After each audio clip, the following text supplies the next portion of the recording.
Come and see how our tamworth pork mshikaki is made. Barbecue mshikaki is made. So we've got our pork, diced pork there, so mainly loin, a few bits of tenderloin ends as well in there. And this is a barbecue mix that I make here. Just gonna drizzle it, sprinkle it all along the meat generously.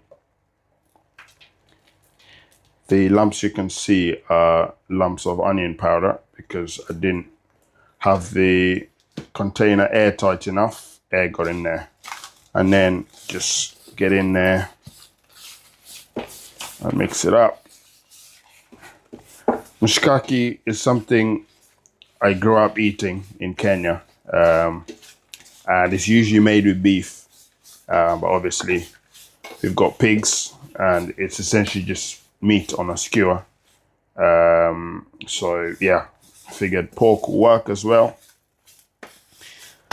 So just get that in there as well, properly like that.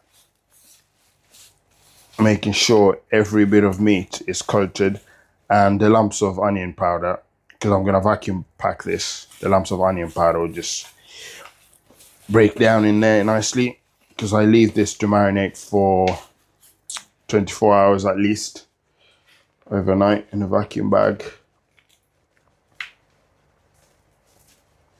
A little bit extra. So yeah, this barbecue rub doesn't have any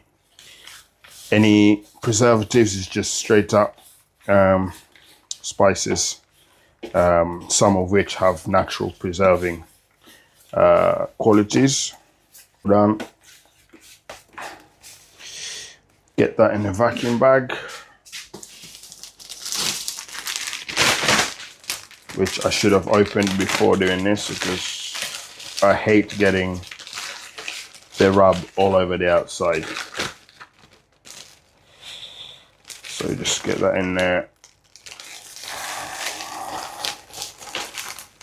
Find the vacuum packing helps increase the contact of the spices with the meat. Also keeps the air out, obviously. Then in 24 hours we're gonna skewer them, ready for the barbecue.